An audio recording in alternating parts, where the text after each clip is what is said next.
Ahora sí vamos a presentar a Jorge Valdés García Torres.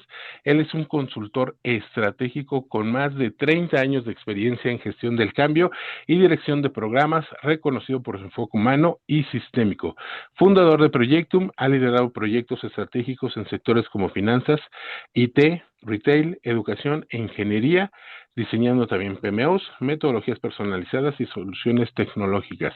También ha sido formador de miles de profesionales y catedrático en instituciones de prestigio. Jorge cree firmemente en el desarrollo de profesionales com-shaped, con múltiples áreas de conocimiento y pensamiento sistémico, capaces de conectar disciplinas para generar un verdadero impacto.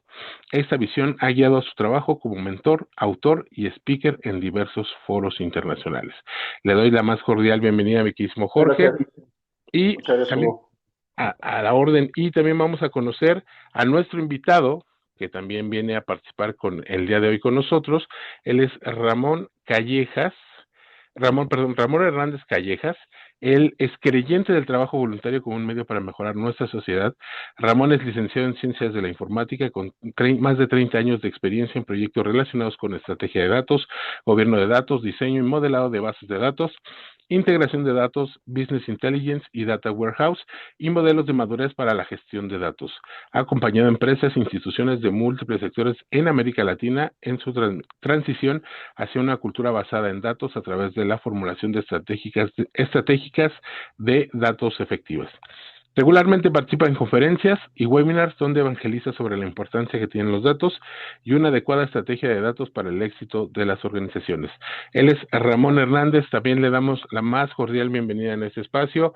Queridísimo Jorge, queridísimo Ramón, les doy la más cordial bienvenida a este espacio donde sé que nos van a hablar de cosas súper interesantes y que les van a servir a todos los que nos están viendo mucho para poder hacer de esos datos algo efectivo.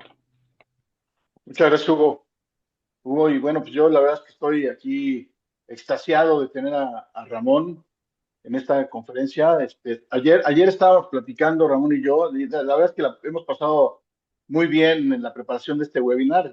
Nos fuimos a cenar con unos vinitos, bueno, ahí ya, para la anécdota, ¿no? Pero la verdad es que ayer estábamos hablando y a la plática surgió por ahí el tema del hombre renacentista, ¿no? El Renaissance Man. Y pues aquí estoy seguro que tenemos hoy, no sé si a un Renaissance Man, pero sí a un Data Man.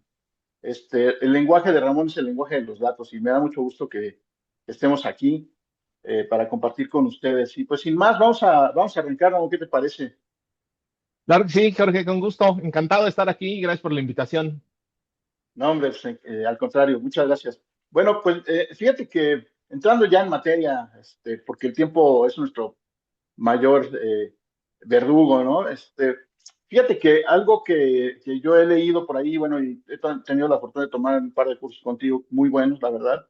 eh, Algo que a mí me captó y me cautivó desde que empecé a entender el tema de datos ya de manera más disciplinada, digamos, es el famoso ciclo de DIKW, ¿no? El DIKW, ¿no? Eh, que es toda una jornada, es una travesía organizacional que además no acaba nunca, ¿no? Entonces, quisiera que nos platicaras un poquito este ciclo de qué va, cómo es que es importante conocerlo a nivel organizacional, para ir entrando en materia, ¿no? Sí, claro, claro, sí, Jorge. Mira, este ciclo de IKW normalmente se representa como una pirámide. En la base, la letra D se refiere a los datos, después la letra I se refiere a la información, el tercer nivel es el tema de conocimiento y el último nivel, la punta de la pirámide, es la parte de la sabiduría. ¿Cómo lo podemos interpretar? Digamos, los diferentes sistemas transaccionales que existen en nuestra organización están generando datos. Bueno, esos datos los extraemos de alguna manera para centralizarlos. Y ahí tenemos la base de nuestra pirámide, tenemos los datos. Después, esos datos, sobre esos datos identificamos tendencias, patrones, excepciones y lo transformamos en información, es decir, le ponemos contexto a todos esos datos. Después, ya con esta información que nosotros generamos, eh, empezamos a entender mejor a nuestra organización, generando ese esa tercer capa de conocimiento y finalmente, con ese conocimiento que adquirimos del nivel tercero de esta pirámide, lo transformamos nosotros en reglas, en planes que se van a traducir en acciones que nosotros vamos a estar ejecutando en nuestra organización. Por ejemplo, si tenemos un producto que no se está vendiendo después de todos estos datos, la información y el conocimiento que nosotros obtuvimos, pues tal vez podemos decir, juntemos estos dos productos, nuestro mejor producto con el producto que menos se vende, generemos un bundle y pongamos una oferta que sea irresistible para nuestros clientes. Pues bueno, eso se genera en pues acciones que nosotros ponemos en nuestra organización, por ejemplo, en nuestra tienda, lo analizamos, lo juntamos esos productos y entonces,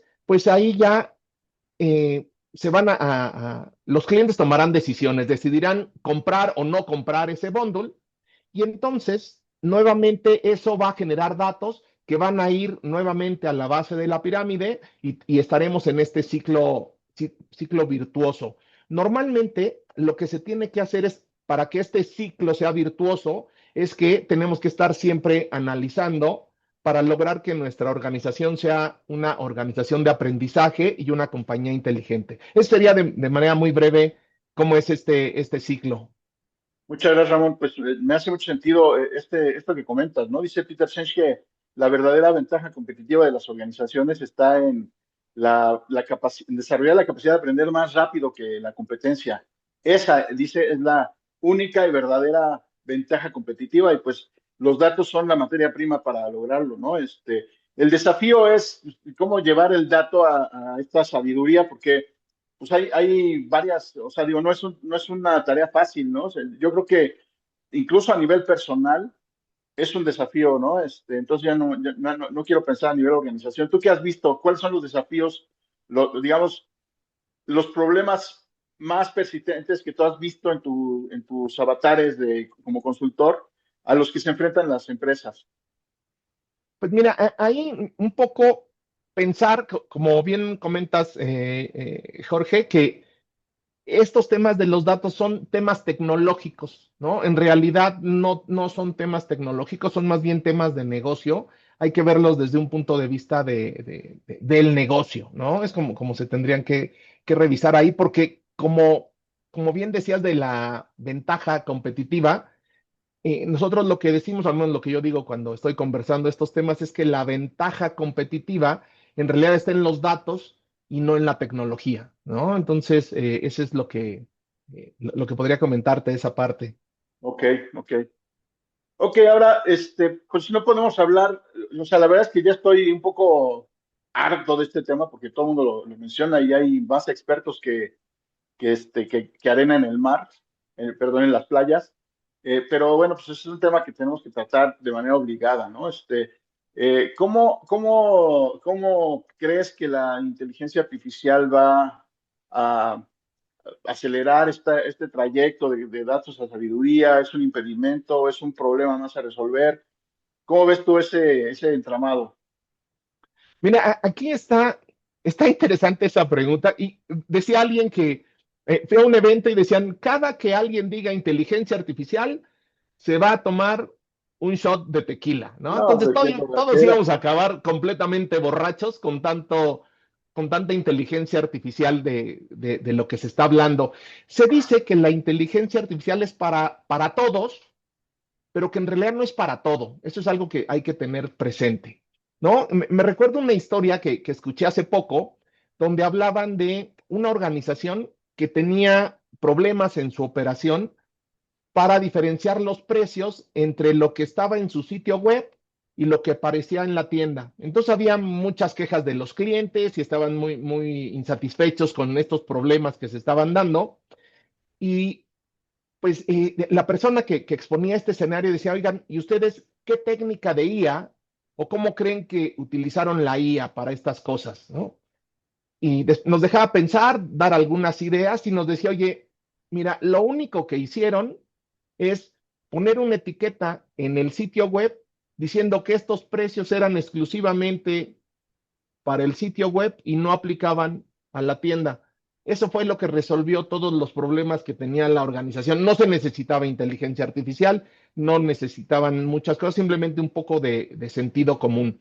Ahora, para poder aprovechar estos temas de todo el potencial que tiene la inteligencia artificial, pienso que las organizaciones deben centrarse en las bases y las bases de lo que llamamos la gestión de datos. Es decir, primero resolver los temas de seguridad, de privacidad, de metadatos, de calidad, de gobierno de datos, que eso es lo que va a crear los cimientos sólidos para que después nosotros podamos ya aprovechar lo que yo siempre digo que son la parte sexy de la gestión de datos, que serían estos temas, por ejemplo, como la inteligencia artificial. ¿No? De hecho, alguna organización empezó a subirse a esta ola muy rápido, con mucho entusiasmo, y todos en la organización empezaban a utilizar ChatGPT, ¿no? Entonces ahí empezaban a subir los reportes financieros, información de la organización, y dime qué opinas, y qué hago aquí, qué hago allá, etcétera. Y pues la organización se dio cuenta del gran riesgo en el cual estaban, y lo que hicieron fue cancelarles a todos el uso del chat GPT, digamos, ¿no? Tuvieron que empezarlo a normar de alguna otra manera. Entonces, hay que tener mucho cuidado, y por eso es que pienso yo que hay que trabajar en los cimientos, ¿no? En la parte de, les decía, privacidad, seguridad, calidad, gobierno, metadatos. Eso es en lo que tendríamos que concentrarnos primero. Ok, entonces, pues no es nada más de, a ver, pues tráete a nuestro amigo Gepetto y vamos a ver qué, o sea, digo, pues, igual y te empieza a entregar buena información, pero estás corriendo varios riesgos ahí de exposición de datos que pueden ser confidenciales o que pueden exponer a un cliente o algún empleado, no sé. Ok, ahora, en este sentido, pues eso, o sea, el regular el uso de la inteligencia artificial para aprovechar los datos de la empresa es un tema que me intuyo que se regula en la gobernanza de datos, el gobierno de datos corporativo. Este, ¿Qué requisitos habría? O sea, ¿tú qué aspectos dirías? Bueno, hay que cuidar estos puntos, ¿no? Que en nuestro gobierno de datos haya estos puntos, sí o sí, para poder empezar a encaminar a la organización hacia el aprovechamiento de estas nuevas tecnologías. Ah, mira, interesante la pregunta, Jorge. Yo como lo veo es que eh, deberíamos primero tener un propósito claro que esté alineado, perdón, a nuestra estrategia de negocio, a la estrategia de negocio de nuestra organización. Todo lo que estemos haciendo con datos, por muy sofisticado, por muy maravilloso que sea, si no está apoyando al cumplimiento de objetivos de nuestra organización, no sirve para nada. Entonces, primero, tener eso. Después, tener un liderazgo claro. Tratar de hacer que nuestros patrocinadores sean un poco más activos y no solamente estén delegando, que digan, ah, pues que se haga esto y háganlo y luego me vienen a dar cuentas a mí. Tener una responsabilidad compartida, ¿no? Aquí se hace mucho más evidente que, por ejemplo, temas como la calidad de datos no es una responsabilidad que podamos delegar o pensar que la tiene únicamente las áreas de TI o las áreas de sistemas. Es una responsabilidad que tiene que ver también con la parte del negocio, que en realidad es donde recaería básicamente esta responsabilidad.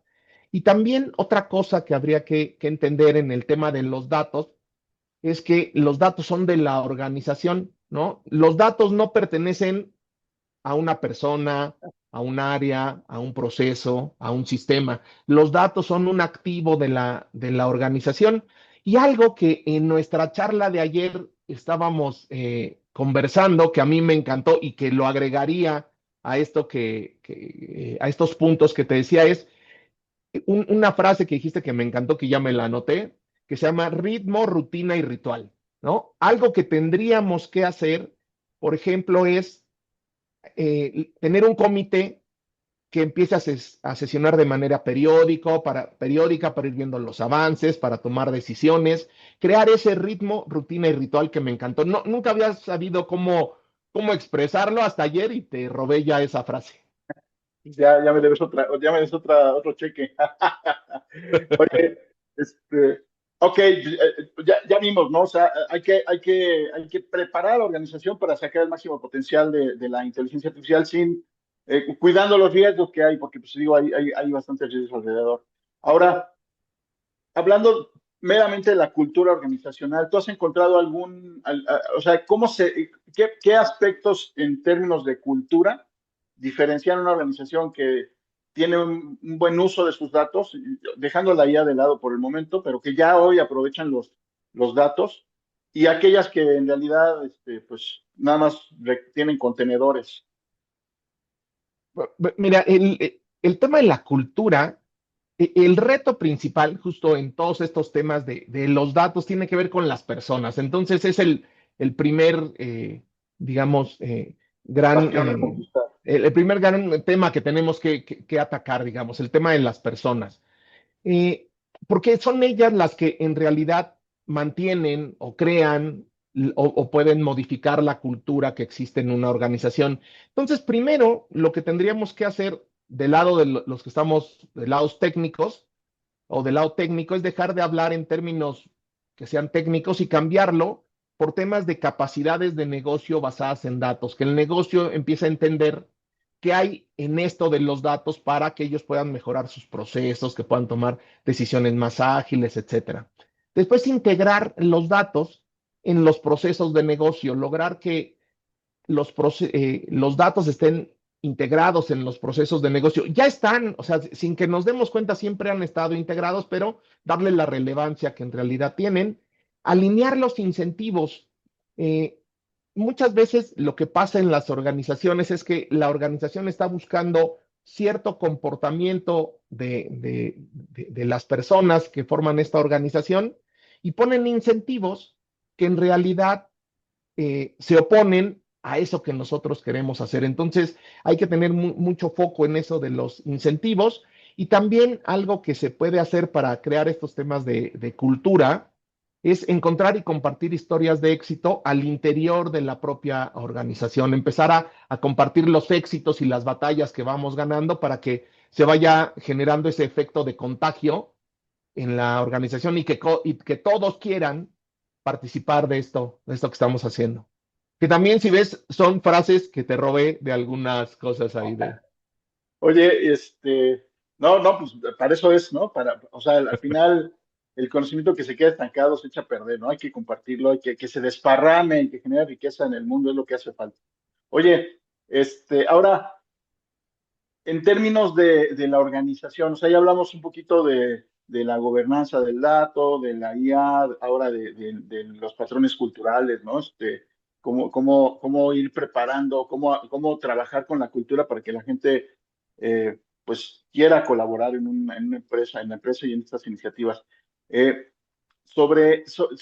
en términos de organización, ¿no? La arquitectura organizacional, eh, o sea, hablabas de que el error número uno es abordar el tema de datos como un enfoque técnico, ¿no? Y que ahí muchas personas ahí se pierden, ¿no? O sea, cuando desgraciadamente hay una deuda tecnológica, ¿no? En muchas empresas, en donde la gente oye tecnología y le da miedo, ¿no? Porque pues, no la conoce, o porque sabe que a lo mejor va a hacer más trabajo, o porque ha tenido alguna experiencia traumática en su vida con la tecnología, ¿no? Entonces, eh, en términos de estructura organizacional, de cómo organizarnos para, para pues, poder captar esta riqueza que tienen los datos, ¿qué has visto tú, Ramón?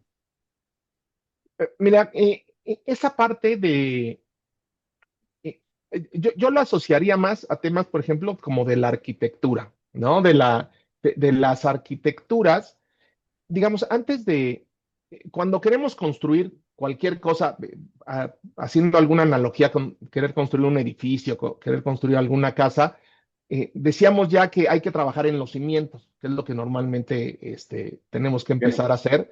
Pues bueno, antes de empezar a poner los cimientos, pues hay que crear un plano, ¿no? Entonces, estos planos son la parte de las arquitecturas que nosotros podemos tener. Hay muchas arquitecturas, ¿no? Hay las arquitecturas, por ejemplo, de datos, hay una arquitectura de negocio, arquitecturas tecnológicas. Entonces, lo que nosotros tenemos que lograr es que la arquitectura de datos sea el puente entre negocio y tecnología.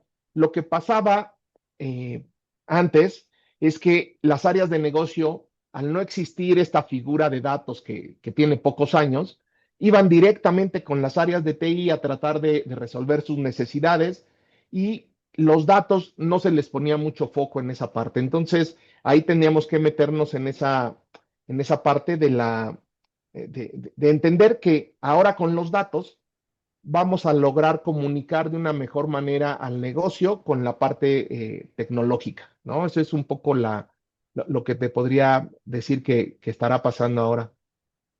Ok, ya hablaste de varios, vamos a, o sea, me queda clarísimo que había un hueco importante y que quizás en muchas empresas todavía lo haya, ¿no? Incluso dependiendo de la organización, supongo que estos roles o estas arquitecturas probablemente estén fusionadas en algunos casos, ¿no? Es decir, pues ahora el cuate de tecnología pues tiene que agachar el tema de los datos, ¿no? Y pues tiene que estar ahí, manejando un coche con dos volantes, ¿no? Este, ahí, ¿cuál sería alguna recomendación en este sentido? Porque pues, no todas las empresas tienen los recursotes para tener ahí un arquitecto de datos, un arquitecto de TI, un arquitecto de negocio, etcétera. Ahí, ¿cómo capotear esta restricción que algunas empresas seguramente tienen? Sí, como bien comentas, George, en las organizaciones normalmente, cuando son muy pequeñas, pues observamos ese traslape entre diferentes funciones. Así es que normalmente decimos que hay que separar la gestión del gobierno y hay que separar muchos temas, la analítica, etcétera, pero lo que nos pasa es que en organizaciones pequeñas, pues probablemente una sola persona sea responsable de todo.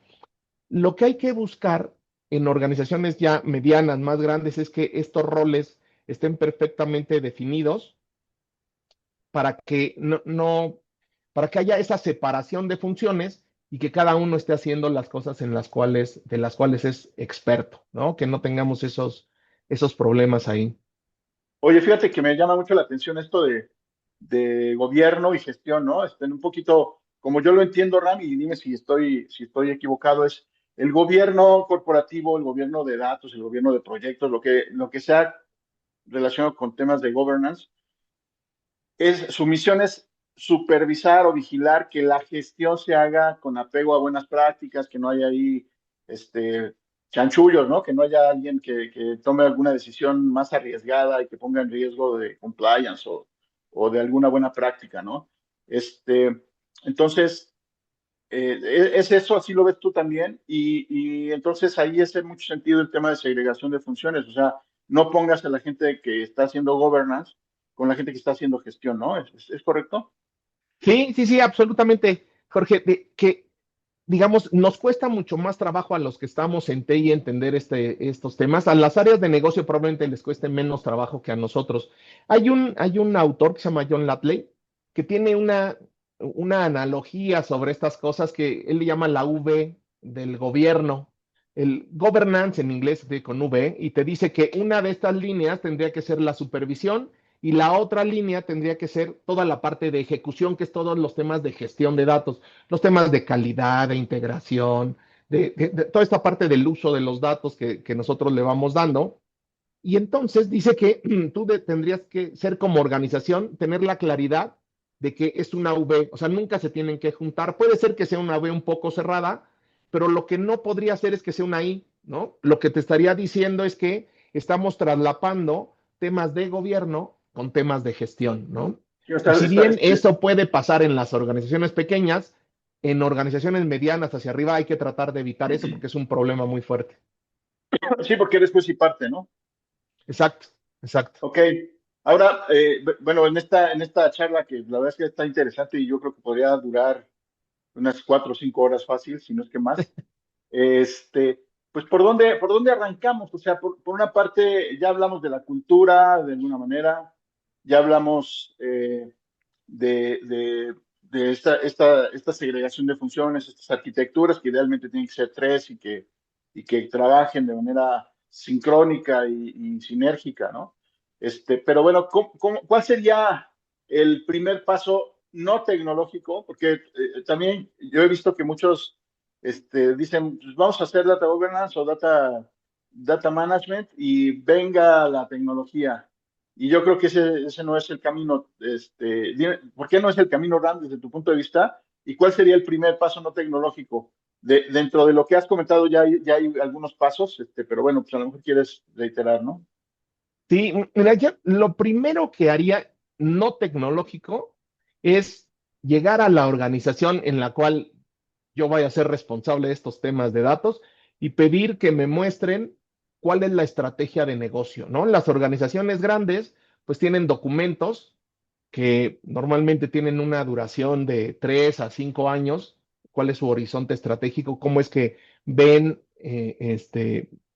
lo que quieren ir haciendo en ese periodo y entendería esa parte de negocio y me pondría a trabajarla. Ahora, si es una empresa pequeña, que normalmente te dicen, ayer lo comentábamos, que está en la cabeza del dueño de la organización, pues lo primero que habría que hacer es ser muy hábil, armar un cuestionario poniendo toda nuestra habilidad para tratar de extraer esas ideas de la cabeza del dueño de la organización para que nos diga hacia dónde es que vamos. Teniendo eso claro, teniendo esos objetivos de negocio claros, todas las demás decisiones van a ser mucho más fáciles porque tenemos un norte estratégico y sabemos qué es lo que tenemos que hacer para llegar a apoyar esos objetivos que tiene la organización. Ok. Oye, fíjate que he estado dándole muchas vueltas desde hace tiempo, y pues o sea, un proyecto de gestión de datos o de gobierno de datos se presta mucho a utilizar enfoques adaptativos. ¿Es tu experiencia? ¿Tú has visto que funciona bien este enfoque? Sí, sí, sí, de hecho, algo de lo que decimos que debe de tener presente la organización es que estos temas por ejemplo, del gobierno en este caso específico, no es un Big Bang, ¿no? O sea, no puedes decir, en 3 meses vamos a gobernar todos los datos de la organización o en 3 meses toda la organización va a estar utilizando inteligencia artificial o cualquier cosa que asociada a los datos. Lo que hay que hacer es irlo haciendo por partes, estas metodologías adaptativas que dices, yo lo comentaría como seleccionar tus batallas, ¿no? Entender O, dónde es que puedes en realidad aportar valor, dónde es que en realidad hay problemas que tiene la organización o cosas que necesita la organización para poder cumplir sus objetivos de negocio y ahí enfocarnos, ¿no? En esas batallas. Y sí ir con estas metodologías adaptativas con cualquiera de que sea el nombre que tengan. sí, o sea, estamos hablando de sprints, estamos hablando de quick wins, ¿no? Estamos hablando De iteraciones, sí, de un exacto. esfuerzo colaborativo, etcétera, ¿no? O sea, eso es más un proceso, bueno, un proyecto inicial de descubrimiento que entregar una solución empaquetada, ¿no? Que digo, dudo que alguien tenga esa solución empaquetada. Oye, bueno, bueno, pues aquí hay un tema que está flotando en el ambiente, que es el tema de cómo, o sea, ya hablamos de que las empresas tienen que preparar y pues hay que empezar a sensibilizar y todo, pero pues, el tema de gestión del cambio, ¿no? O sea, yo siempre he dicho, y a mí me gusta mucho cuando hablo de proyectos, pues los proyectos chicos, medianos, grandes, gigantes, están buscando crear un nuevo mundo y eso representa un cambio. O sea, el vehículo del cambio son los proyectos y el cambio hay que gestionarlo o lo dejas tú al azar en tus proyectos. ¿Cómo lo manejas, Ramón? Pues mira, de ahí, ahora parece que yo te voy a entrevistar a ti, porque en realidad en las propuestas que nosotros hacíamos anteriormente no le dábamos mucho foco a los temas de gestión del cambio, sino hasta que en algunas de estas charlas que hemos tenido, fue que nos ayudaste a desarrollar un componente de gestión del cambio mucho más robusto en lo que son nuestros servicios y nos llegaste a acompañar en algunas cosas de ahí. Así es que, pues yo más bien te pediría que nos ilumines y nos cuentes ahora de esta parte de la gestión del cambio, lo que tú ves, porque más bien, pues yo me guío en lo que tú me dijiste para estas cosas, entonces que salga de la fuente. Bueno, pues muchas gracias, Ram. No, pues básicamente el tema del cambio es un tema complejo, ¿no? O sea, si alguno de ustedes que nos están escuchando y viendo ha, ha tenido la intención de bajar de peso, de dejar de fumar, de ir a hacer ejercicio, pues sabe lo difícil que es adoptar un nuevo hábito, ¿no? Entonces, a nivel organizacional, pues esto se vuelve exponencial. Adelante, Hugo. Estás enmudecido, Hugo. Ahí estoy. Nada más un pequeñísimo paréntesis que amigo Jorge y amigo Ramón, para invitar a todas las personas que tengan alguna pregunta, la hagan llegar a través del espacio de Question and Answers o preguntas y respuestas que se encuentra en la aplicación, para que Jorge, porque quiero pensar que ya estamos cerquita de ese momento, entonces para invitarlos a que pongan ahí sus preguntas y nada más. Ese era el anuncio intermedio. Gracias, Hugo. Gracias. Entonces, hablando de cambio, pues es exponencialmente más difícil pues, adoptar nuevos hábitos corporativos, ¿no? Entonces, yo hablaría de tres pilares, ¿no? Primero, definir, obviamente, a ver, dando por hecho de que ya tenemos claro el objetivo del proyecto, la estrategia, todo esto. O sea, ya estamos a punto de arrancar. ¿Qué hago para gestionar el cambio? Punto número uno, hago una lista de comportamientos, ¿no? Con los directivos, con los sponsors, con el equipo que está, el equipo núcleo, digamos. ¿Qué queremos ver que cambie en términos de actitudes y comportamientos en el trabajo de cada una persona? La persona que llega todos los días en la mañana, ¿qué tendría que hacer diferente después de esto? Y entonces hacemos una lista de esos comportamientos que pues vamos a buscar que se vayan interiorizando en cada uno de los colaboradores. El segundo punto que yo siempre busco es tejer una red de soporte al cambio. Y aquí no me refiero a que, pues porque estamos acostumbrados a los cambios por decreto, ¿no? A partir de mañana vamos a vender mole los domingos. Oye, pero espérate, pues ni siquiera sabemos hacer mole, ¿no? Entonces, el tejer esta red del cambio, o sea, es una red social real, física, de la gente que tiene influencia sobre sus colaboradores, ¿no? La gente que tiene alguna virtud que la gente admira y que por lo tanto es influenciado por él, ¿no? Y entonces a esos busco captarlos como aliados del cambio y que se vuelvan estos agentes que contagian ese entusiasmo por hacer las cosas diferentes. Y en tercer lugar, lo que comentabas hace rato, o sea, empezar a crear la narrativa de los pequeños pasos que van teniendo resultados favorables. Y así como los juglares en la Edad Media iban de pueblo en pueblo contando de manera ingeniosa lo que pasaba en otro poblado lejano, pues aquí tener juglares internos que nos ayuden a ir permeando estos pequeños logros en la organización y que de alguna manera nos ayuden a que la gente se vaya sumando, ¿no? Básicamente, ese es un tema apasionante, es un tema muy complejo y en mi experiencia, cuando las empresas ven, oye, quiero instalar un CRM, ok, pues vamos a hablar del enfoque de despliegue del CRM, vamos a poner un componente de gestión del cambio para que te dé los resultados. No, quítalo de gestión del cambio, yo lo que quiero es el CRM, ¿no? Entonces, hoy todavía no hay mucha sensibilidad a esto y al final, pues todos los cambios todos los proyectos provocan cambios en las personas. Y si no trabajamos con las personas, pues es como si quisiéramos sembrar una semilla en medio del desierto, pues no va a florecer. Tenemos que preparar el ambiente, la tierra, para que florezca, ¿no? Alguien me decía en esta, George, que algo que me lo explicaron, ¿no? Muy bien este tema del cambio y me decían que era como el aceite en los motores, ¿no? Si tú tratas de correr un motor de un auto sin aceite, lo que te va a pasar es que se te va a desvielar y ese auto jamás va a volver a funcionar. Entonces tú necesitas echarle aceite para que la fricción que genera, o esta fricción, digamos, que está generando ese cambio que sería como este movimiento de los pistones y todo esto que estamos haciendo, no te vaya a desvielar tu auto, ¿no? Y me decían, es como ese aceite que necesitan los motores. Ok, ok. Fíjate que tenemos una pregunta de Alexander Zapata. El Alex. Eh, Dice, un gusto escucharlo. Gracias, Ramón. ¿Qué prácticas nos puedes compartir para llegar a integrar la dirección ejecutiva en la mejora continua de la calidad de datos como parte de la responsabilidad y como data owners?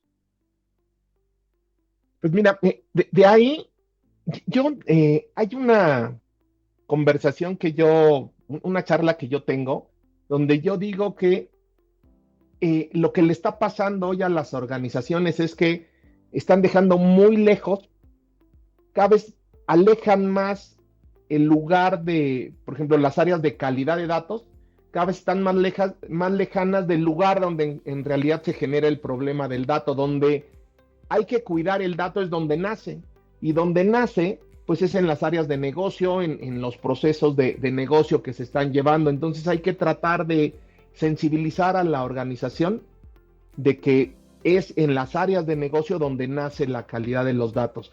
El trabajo que tú te estás ahorrando para capturar algún dato en un sistema y que a ti hace que sea más rápido tu trabajo y que pueda salir más temprano, en esta cadena de valor, en este flujo de datos, a alguien después, 2, 3, 4, 5 pasos posteriores, va a sufrir y va a batallar muchísimo para poder obtener para poder resolver esos problemas de calidad. Entonces yo pienso que es un tema de cultura, cambiar la manera de cómo las organizaciones ven ese tema, porque de repente dicen, ya hay un área de calidad de datos y todos dicen, qué bueno, ya no es mi problema, que lo resuelva el de calidad, ¿no? Para eso está el de calidad. Y entonces nos despegamos de algo que sería nuestra responsabilidad si estuviéramos en el área de negocio.